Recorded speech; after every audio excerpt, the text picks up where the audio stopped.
അപ്പോൾ നമ്മുടെ റമിസ്ഖാൻ്റെ വീട്ടിൽ day in my life day 2 ആട്ടോ ഇത്. നമ്മൾ ഡേ 1 ഇട്ടിട്ടുണ്ടായിരുന്നു. അത്യാവശ്യം നല്ല വ്യൂസൊക്കെ കിട്ടിയിട്ടുണ്ടായിരുന്നു. നിങ്ങളുടെ എല്ലാവരുടെയും ഒരുപാട് മെസ്സേജുകളൊക്കെ അതിനകത്ത് കണ്ടിട്ടുണ്ട്. ഒരുപാട് നന്ദി. അപ്പോൾ നമുക്ക് ഡേ 2 കിടക്കാം.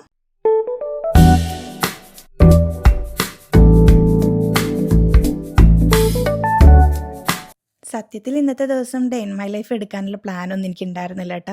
ഒരു ഉച്ചയ്ക്ക് ആയപ്പം ഞാൻ ഉമ്മ ചോറ് വെച്ചിട്ടുണ്ടായിരുന്നു. കറി ഉണ്ടാക്കാൻ വേണ്ടി നോക്കുമ്പോൾ റമിസ്ക പറഞ്ഞു ഞാൻ വെണ്ടക്ക കറി ഉണ്ടാക്കി തരാമെന്ന് പറഞ്ഞു. അപ്പോൾ എനിക്ക് റമിസ്ഖാൻ്റെ വെണ്ടക്ക കറി ഭയങ്കര ഇഷ്ടമാണ്. നോൺ വെജ് ഇല്ലാത്ത ഭക്ഷണം ഇറങ്ങാത്ത ഞാൻ ഈ കറി മാത്രം കൂട്ടി ചോറൊക്കെ കഴിക്കാറുണ്ട് കേട്ടോ. ഭയങ്കര ടേസ്റ്റാണ് മുളകിട്ട വെണ്ടക്ക കറി എന്ന് പറയുന്നത്. ഞാൻ ആദ്യമായിട്ട് കഴിക്കുന്നത് റമിസ്ക ഉണ്ടാക്കിയിട്ടാണ്. അപ്പോൾ അത് ചെയ്യുന്ന സമയത്ത് ഞാൻ കരുതി എന്നാൽ ഇതും കൂടെ ഇന്നത്തെ ദിവസം കൂടെ നമുക്കൊന്ന് എടുത്തേക്കാമെന്ന് വിചാരിച്ചു.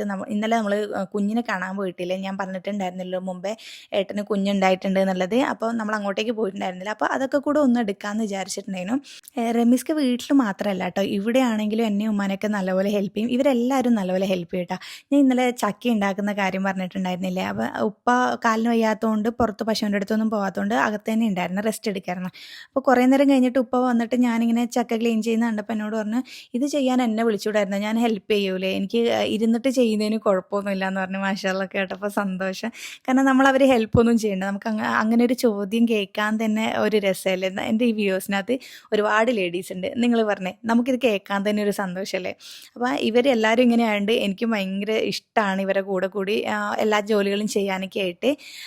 അപ്പോൾ നിങ്ങളെൻ്റെ വീഡിയോ ആദ്യമായിട്ട് കാണുന്ന ആൾക്കാരാണെങ്കിൽ വീഡിയോ ഒന്ന് ലൈക്ക് ചെയ്യുക, ചാനലൊന്ന് സബ്സ്ക്രൈബ് ചെയ്യുക, നമ്മുടെ പ്രീവിയസ് വീഡിയോസൊക്കെ ഒന്ന് കണ്ടു നോക്കുക. ഇഷ്ടപ്പെടുകയാണെങ്കിൽ മറ്റുള്ളവർക്കും കൂടെ ഷെയർ ചെയ്ത് കൊടുക്കുക. നമ്മളൊരു ഗീവ് അവേ നടത്തുന്നുണ്ട്. അപ്പം അതിനകത്തോട്ടേക്കൊക്കെ പങ്കെടുക്കുക. നമ്മുടെ ഗീവ് അവേൻ്റെ ഗിഫ്റ്റൊക്കെ ഞാൻ ഇടയ്ക്കിടയ്ക്ക് വീഡിയോസിൽ കാണിക്കാറുണ്ട്. അതുപോലെ ഇതിനകത്തേക്കും കൊടുക്കാം.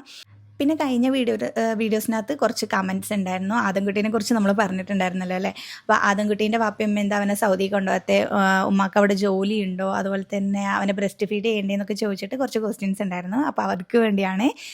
ആദംകുട്ടി സൗദിയിലാണ് ജനിച്ചിട്ടുണ്ടായിരുന്നത്. അപ്പോൾ അവിടെ ആ സമയത്ത് ഉമ്മ പോയിട്ടുണ്ടായിരുന്നു. അവനൊരു 6 മാസമൊക്കെ ആയപ്പോൾ ഉമ്മ അവനെയും കൊണ്ട് നാട്ടിലോട്ടേക്ക് വന്നു. പിന്നെ 8 മാസത്തിൽ അവർ വീണ്ടും അങ്ങോട്ടേക്ക് പോയി. പിന്നെ ഒരു 10 മാസം ആയപ്പോൾ കേട്ടോ നാട്ടിലോട്ടേക്ക് വരുന്നത്. പിന്നെ അതുതൊട്ട് അവൻ ഇതുവരെ നാട്ടിലായിരുന്നു. കഴിഞ്ഞ മാസം അവൻ്റെ വാപ്പയും ഉമ്മയും വന്നിട്ടുണ്ടായിരുന്നു. അവർ ലീവ് കഴിഞ്ഞ് പോയി. അപ്പോൾ അവർ ഒന്നിച്ചിട്ട് ആദംകുട്ടീനെ കൊണ്ടുപോകാൻ വേണ്ടി ഇരുന്നതാണ്. ഇനി അവൻ അവിടെ ആയിരിക്കും ഉണ്ടാവുക. പക്ഷെ ഉമ്മയുടെ വിസയുടെ കുറച്ച് പ്രശ്നങ്ങൾ കാരണം ഒന്ന് ഡിലേ ആക്കിയിട്ടുണ്ട്. ഇൻഷാല്ലാ അവർ ഉടനെ തന്നെ അവന് വാപ്പാൻ്റെ ഉമ്മാൻ്റെ അടുത്തോട്ടേക്ക് പോവും. പിന്നെ അവനെ നമുക്ക് മിസ് ചെയ്യും. അതാണ് നമ്മുടെ ഇപ്പോഴത്തെ പ്രശ്നം എന്ന് പറയുന്നത്. പിന്നെ അവൻ്റെ ഉമ്മക്ക് ജോലി ഉണ്ടോ എന്നായിരുന്നു ചോദിച്ചിട്ടുണ്ടായിരുന്നു. അതേ, ഉമ്മ അവിടെ നേഴ്സാണ്, ഉപ്പ അവിടെ ഒരു കമ്പനിയിൽ വർക്ക് ചെയ്യാണ്. അതുകൊണ്ടാണ് അവന് കുഞ്ഞല്ലേ അവിടെ കൊണ്ട് ഒറ്റയ്ക്കാക്കാൻ പറ്റില്ലല്ലോ. പിന്നെ നാട്ടിലും ഉപ്പയൊക്കെ ഒറ്റയ്ക്കായതുകൊണ്ട് ഉമ്മാക്ക് ഇവിടെ നിൽക്കണം. അതുകൊണ്ടൊക്കെയാണ് അവൻ ഇവിടെ നിൽക്കുന്നത്.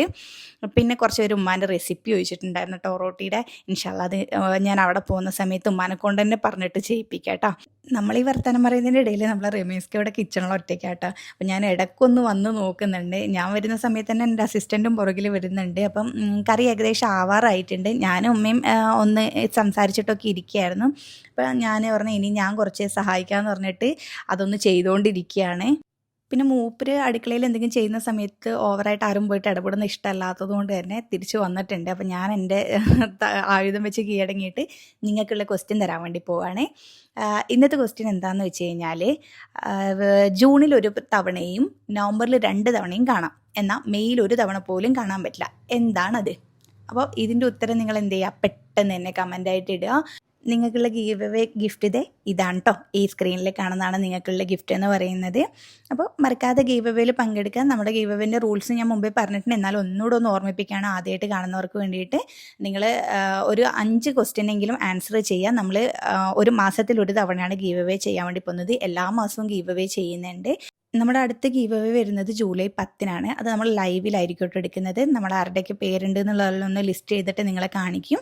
അത് കഴിഞ്ഞിട്ട് ലൈവിലാണ് നമ്മൾ ലൈവായിട്ട് നിങ്ങളെ കാണിച്ചു തരും കേട്ടോ ആരാണ് നമ്മുടെ വിന്നർ എന്നുള്ളത്.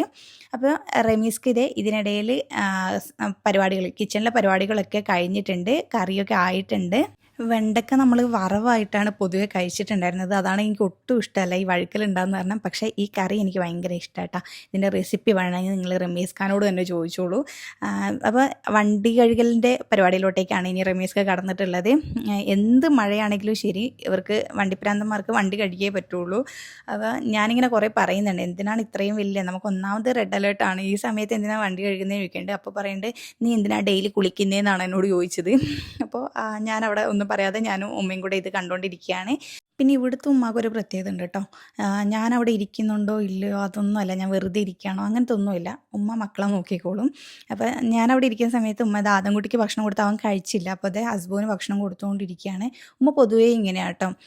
ഞാൻ എന്നോട് ഇങ്ങനെ വന്നിട്ട് പറയൊന്നുമില്ല, നീ അത് ചെയ്യുക അല്ലെങ്കിൽ മക്കളെ എങ്ങനെ ചെയ്യുന്നൊന്നും പറയില്ല.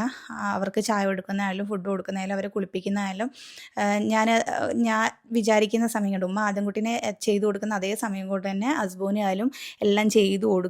അതുകൊണ്ട് എനിക്കങ്ങനെ പ്രത്യേകിച്ച് അവിടെ പോയ പണികളൊന്നും ഉണ്ടാവില്ല കേട്ടോ. ഈ ഉമ്മ ഈ പ്രായത്തിൽ ഇങ്ങനെ എടുക്കുന്ന കാണുമ്പോൾ ശരിക്കും എനിക്ക് പാവം തോന്നും. അതുകൊണ്ട് കിച്ചണിലെ ജോലികൾ അത്യാവശ്യം രാവിലത്തെ എൻ്റെ എഴുന്നേക്കലിൻ്റെ സമയം ഒഴിച്ച് കഴിഞ്ഞാൽ ബാക്കിയെല്ലാം ഞാൻ ചെയ്തു കൊടുക്കും. പിന്നെ അത് കഴിഞ്ഞിട്ട് നമ്മൾ ഒരു വൈകുന്നേരം ആയപ്പോൾ ഉമ്മ കുടുംബശ്രീക്ക് പോയി. ഞാനും റമീസ്ക്കും കൂടെ മിൽമയിൽ പാലും കൊടുത്തിട്ട് ഏട്ടൻ്റെ വീട്ടിലോട്ടേക്ക് വന്നതാണ്. നമ്മൾ കുഞ്ഞിനെ കാണാൻ വേണ്ടി വരികയാണ്. കുഞ്ഞിനെ ഞാൻ ഇതിനകത്ത് കാണിക്കുന്നില്ല കേട്ടോ, അവൻ ചെറുതല്ലേ. അപ്പോൾ ഇതേ അമ്മയുടെ ആങ്ങളെയൊക്കെയാണ്. നമ്മളെല്ലാവരും കൂടി ഒന്ന് ചായ കുടിച്ചു. റമീസ്ക്ക് ഇവിടെ സോഫയിൽ ഇങ്ങനെ ഇരിക്കുന്ന സമയത്ത് ഇങ്ങനെ എന്തോ പോയി അണ്ണാനിരിക്കുന്ന ഒരവസ്ഥയുണ്ടല്ലോ. അപ്പോൾ അത് കണ്ടപ്പോൾ ഞാൻ വെറുതെ ഒന്ന് എടുത്താട്ടോ, നമുക്കൊന്ന് അണക്കെട്ടിൻ്റെ അടുത്തോട്ടേക്ക് പോകാമെന്ന് വെച്ചിട്ട്. ഇവിടെ അടുത്ത് നല്ലൊരു അണക്കെട്ടുണ്ട്. എല്ലാവരും അലക്കും അതുപോലെ തന്നെ കുളിക്കാനൊക്കെ, ഇവരൊക്കെ ചെറുതിൽ കുളിക്കാനൊക്കെ പോകുന്നതെന്ന് പറഞ്ഞതാണ്. നമ്മൾ അങ്ങോട്ടേക്ക് പോകുന്ന നോക്കി ഇതേ ഉപ്പാൻ്റെ സ്ഥലത്തുള്ള നഴ്സറി ആട്ടോ.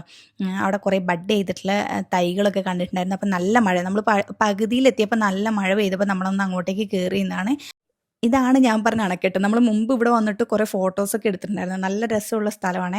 ആ നല്ല റെഡ് കളറിൽ വെള്ളം പോകുന്നില്ലേ, അതാണ് ശരിക്കും അണക്കെട്ട് എന്ന് പറയുന്നത്. ബാക്കി ഇങ്ങോട്ടേക്കൊക്കെ വെള്ളം കയറിയതാണ്. അപ്പോൾ ഇതാണ് മഴയുടെ അവസ്ഥ എന്ന് പറയുന്നത്. നമ്മുടെ കണ്ണൂർ ജില്ലയിൽ എല്ലാവരുടെയും ഇത് തന്നെയാണ് അവസ്ഥ എന്നറിയാം. സ്കൂളൊക്കെ ലീവ് ഉണ്ടായിരുന്നു. ഇപ്പോൾ 2 ദിവസമായിട്ട് അൽഹംദുലില്ലാ മഴയൊക്കെ അത്യാവശ്യം കുഴപ്പമില്ലാണ്ടാണ് പെയ്തുകൊണ്ടിരിക്കുന്നത്. അപ്പോൾ നമ്മൾ അധികം അങ്ങോട്ടേക്കൊന്നും പോയില്ല കേട്ടോ, ചെളിയൊക്കെ ആയിരിക്കുമല്ലോ, അങ്ങനെ അപകടങ്ങൾ വരുത്തി വെക്കണ്ടെന്ന് കരുതിയിട്ട് നമ്മൾ അവിടെ നിന്നിട്ട് ജസ്റ്റ് റമീസ്ക്ക് പറയണം, അവിടെ ഒരു 2 പാലങ്ങളുണ്ട്, അതൊക്കെ മുങ്ങിപ്പോയി എന്നുള്ള രീതിക്ക് ഇങ്ങനെ എനിക്ക് പറഞ്ഞു തരാം കേട്ടോ.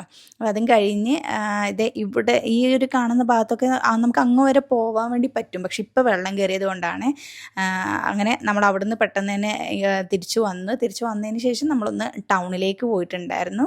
കുറച്ച് കുട്ടികൾക്ക് വേണ്ടിയിട്ട് കുറച്ച് സ്നാക്സും കാര്യങ്ങളൊക്കെ വാങ്ങാൻ വേണ്ടിയിട്ട്. നമ്മുടെ അടുത്ത് തന്നെ റമീസ്ഖാൻ്റെ കുറേ ആൾക്കാർ മെസ്സേജ് അയക്കില്ല, റമീസ്ഖ എവിടെയാണെന്ന് ചോദിച്ചിട്ട്. റമീസ്ഖ നെടുവാലൂരാണ്, ഇത് വളക്കൈ ടൗണാണ്. അപ്പോൾ അവിടെ പോയിട്ട് നമ്മൾ കുറച്ച് സാധനങ്ങളൊക്കെ വാങ്ങി. പിന്നെ രാത്രി നമ്മൾ തിരിച്ച് വീട്ടിലോട്ടേക്ക് വരും കേട്ടോ ഇന്ന്. അപ്പോൾ ഇക്കാക്ക വന്നിട്ടുണ്ടായിരുന്നു, എൻ്റെ ഇക്കാക്ക ഒന്ന് അങ്ങോട്ട് വന്നിട്ടുണ്ടായിരുന്നു. അവന് ചെറുതായിട്ടൊന്ന് ഒരു യാത്ര പോകാൻ വേണ്ടി പോവാണ്. അതിനു മുമ്പേ ഒന്ന് ഉപ്പാനും ഉമ്മാനൊക്കെ കാണാൻ വേണ്ടിയിട്ടാണ് അങ്ങോട്ടേക്ക് വന്നത്. അപ്പോൾ ഭക്ഷണവും കഴിച്ചിട്ട് നമ്മൾ അന്ന് രാത്രി തിരിച്ച് നമ്മളെ വീട്ടിലോട്ടേക്ക് വന്നു. ഇതൊക്കെയാണ് നമ്മുടെ ഒരു ദിവസം എന്ന് പറയുന്നത്. അപ്പോൾ പുതിയൊരു വീഡിയോയുമായി ഉടനെ വരാം. അതുവരേക്കും ബൈ.